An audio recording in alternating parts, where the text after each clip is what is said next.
What's up, Big Ten fans? Michael Dugan here from internsbig10.com coming at you with our Week 6 predictions. It's a busy week in college football. We have a couple potential upsets, a couple prove-it games for some teams. We're really getting into the meat of the schedule. I think only Indiana has a non-conference opponent to make up for that Florida International game a couple weeks back. But next week they've got Michigan, so they've got to get ready and show some signs of life. Huge weekend in the Big Ten, and it kicks off at 12 Eastern with Penn State and Northwestern.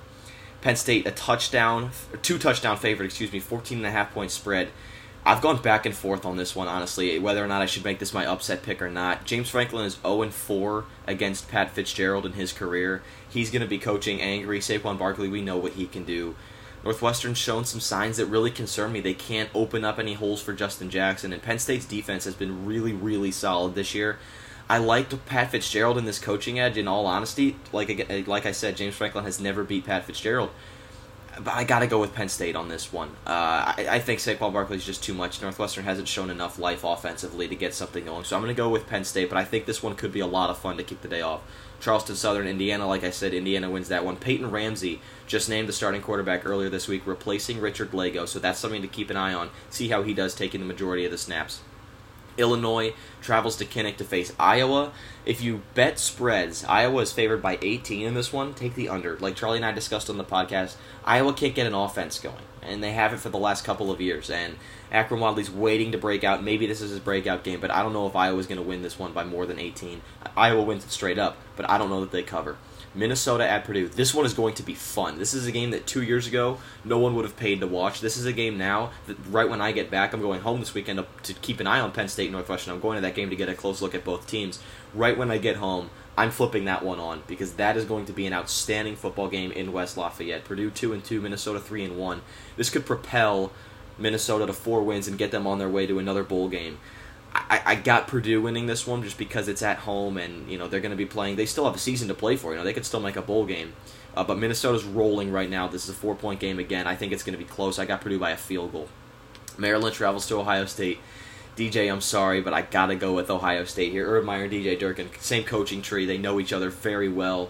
Spread is 31 in favor of Ohio State. I'm going to go with the under there. Maryland's a very good football team. They're a very good football team. They've got some quarterback issues. Max Bortenschlager's going to be hitting the field for the Terps just because they don't have anyone left. I mean, he played well last weekend, but they don't have anyone left at quarterback. But Jermaine Carter's a great linebacker. They've got a great linebacking core. DJ Moore is a fantastic receiver, maybe the best in the Big Ten, and most people don't know who he is. And then Ty Johnson, I've been high on this kid for about a year now.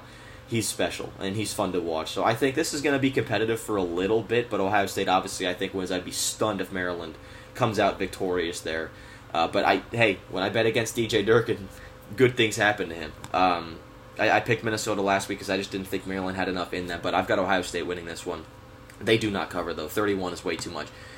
Wisconsin at Nebraska. Nebraska wins. I think Nebraska wins this one. I think that this is a chance for them to prove that they're not the team that lost to Northern Illinois. Mike Riley is coaching for his job.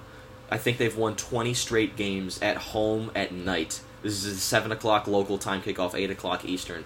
I think Nebraska pulls this one out. Alex Hornibrook didn't look great. Wisconsin didn't look great against Northwestern. And I think when you throw the team that played that game at home in the middle of the afternoon, you take that game and put it on the road in Nebraska, given the circumstances for the Huskers, basically playing for their season, Mike Riley coaching for his tenure right here.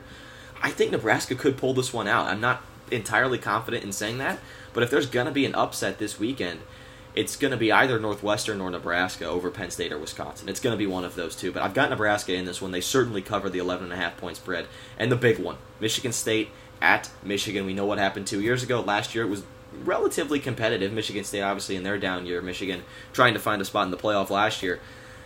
I've gone back and forth on this one. I think John O'Korn is very good for Michigan at quarterback. I think his ability to escape pressure and make something out of nothing is something that's going to benefit Michigan in this one with Michigan State's front seven, kind of getting some momentum under their feet. I think John O'Korn adds a little more mobility to that backfield when they're dropping back to pass and there's pressure. So I like Michigan in this one, probably by a touchdown. I think it's close. I'd be really surprised if this one got ugly. I think Michigan State is starting to find their way, but Michigan obviously is one of the best defenses in the country, and I think John O'Korn gets enough done for them to win this game. It's not going to take too much out of them to win this game, but I think they do enough. All right, guys, thanks for tuning in. Let's watch some good Big Ten football this weekend.